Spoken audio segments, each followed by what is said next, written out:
احمدہ و صلی علی رسولہ الکریم اما بعد فاعوذ باللہ من الشیطان الرجیم بسم اللہ الرحمن الرحیم۔ صورتوں کے تعارف کا سلسلہ جاری ہے۔ اگلی صورت سورۃ الجمعہ۔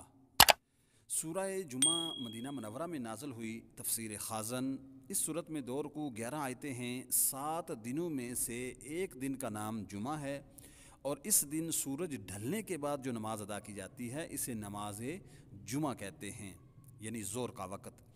اس صورت کی آیت نمبر 9 میں لفظ الجمعہ موجود ہے، اسی مناسبت سے اس صورت کا نام سورۃ الجمعہ رکھا گیا ہے۔ حدیث مبارکہ میں بھی سورہ جمعہ کے متعلق فضیلت موجود ہے۔ حضرت عبداللہ ابن عباس رضی اللہ تعالیٰ عنہما فرماتے ہیں کہ حضور نبی علیہ الصلوۃ والسلام جمعے کی نماز میں سورہ جمعہ اور سورہ منافقون کی تلاوت فرماتے تھے۔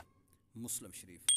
حضرت ابو جعفر رضی اللہ تعالیٰ عنہ فرماتے ہیں کہ حضور پر نور صلی اللہ علیہ وسلم جمعے کی نماز میں سورہ جمعہ اور سورہ منافقون کی تلاوت فرماتے تھے۔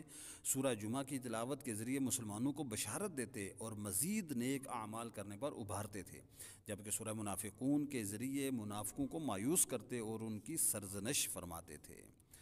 مصنف ابن ابی شیبہ۔ سورت کا مرکزی مضمون دیکھیں تو اس میں نماز جمعہ کے احکامات کو بیان کیا گیا۔ مزید مضامین بھی ہیں۔ اس سورت کی ابتدا میں اللہ تعالیٰ کی تسبیح اور تقدیس بیان کی گئی، اور نبی کریم صلی اللہ علیہ وسلم کی عظمت اور شان اور آپ صلی اللہ علیہ وسلم کے اوصاف بیان کیے گئے۔ یہ بھی بتایا گیا کہ اللہ تعالیٰ کا اپنی مخلوق پہ یہ بڑا کرم ہے، فضل ہے کہ ان کی ہدایت کے لیے اللہ رب العالمین نے اپنا حبیب نبی حضرت محمد مصطفیٰ صلی اللہ علیہ وسلم کو مبعوث فرمایا ہے۔ تورات کے احکامات پر عمل نہ کرنے کی وجہ سے یہودیوں کی مذمت کی گئی، اور یہودیوں سے کہا گیا کہ اگر وہ اللہ رب العالمین کے دوست ہیں تو ذرا موت کی تمنا کریں۔ یہ بھی بتایا گیا کہ وہ کبھی بھی موت کی تمنا نہیں کریں گے، اور یہودی جس موت سے بھاگتے ہیں وہ بہر صورت آ کر رہے گی۔ صورت کے آخر میں نماز جمعہ کے احکامات کو بھی بیان کیا گیا۔ سورہ جمعہ کی اپنے سے ماقبل صورت صف کے ساتھ ایک مناسبت یہ ہے کہ سورہ صف میں حضرت موسیٰ علیہ السلام اور ان کی قوم کا حال بیان کیا گیا، اور انہیں حضرت موسیٰ علیہ السلام کو جو اذیتیں دیں انہیں ذکر کیا گیا، اور اس صورت میں اللہ رب العالمین نے اپنے حبیب صلی اللہ علیہ وسلم کا حال اور ان کی امت کی فضیلت اور شرافت بیان فرمائی، تاکہ دونوں امتوں میں فرق ظاہر ہو جائے۔ دوسری مناسبت یہ ہے کہ سورہ صف میں ذکر کیا گیا کہ حضرت عیسیٰ علیہ السلام نے اپنے عظیم رسول کی تشریف آوری کی بشارت دی، جس کا نام نامی اس میں گرامی احمد ہوگا، اور سورہ جمعہ میں بتایا گیا کہ حضرت عیسیٰ علیہ السلام نے جن کی بشارت دی تھی وہ 2 عالم کے تاجدار اور انبیاء علیہ السلام کے سردار ہیں۔ اسی طرح اگلی صورت دیکھتے ہیں تو ہمارے پاس سورۃ المنافقون ہے۔ سورہ منافقون مدینہ منورہ میں نازل ہوئی۔ تفسیر خازن، اس میں 2 رکوع 11 آیتیں ہیں۔ اس صورت کی ابتدا میں منافقوں کی صفات کو بیان کیا گیا، اور نبی کریم صلی اللہ علیہ وسلم اور مسلمانوں سے متعلق ان کا موقف ذکر کیا گیا۔ اس مناسبت سے اس صورت کو سورہ منافقون کہتے ہیں۔ اس صورت کا مرکزی مضمون یہ ہے کہ اس میں منافقوں کے نفاق کو ظاہر کیا گیا، اور ان کے بارے میں بتایا گیا کہ منافق جھوٹ بولتے ہیں اور جھوٹی قسمیں کھاتے ہیں۔ یہ بھی بتایا گیا کہ منافق اپنے دلی عقیدے میں ضرور جھوٹے ہیں، اور اپنی جان بچانے کے لیے انہوں نے اپنی قسموں کو ڈھال بنا لیا ہے، اور زبان سے ایمان لانے اور دل سے کفر کرنے کی وجہ سے اللہ تعالیٰ نے ان کے دلوں پر مہر لگا دی ہے، جس کی وجہ سے وہ ایمان کی حقیقت کو سمجھ ہی نہیں سکتے۔ مسلمانوں کو بتایا گیا کہ منافق لوگ تمہارے دشمن ہیں، لہذا ان سے بچتے رہو۔ یہ بھی بتایا گیا کہ منافقوں کا یہ گمان باطل ہے کہ وہ مدینہ منورہ پہنچ کر مسلمانوں اور ان کے آقا نبی کریم صلی اللہ علیہ وسلم کو مدینہ منورہ سے نکال دیں گے۔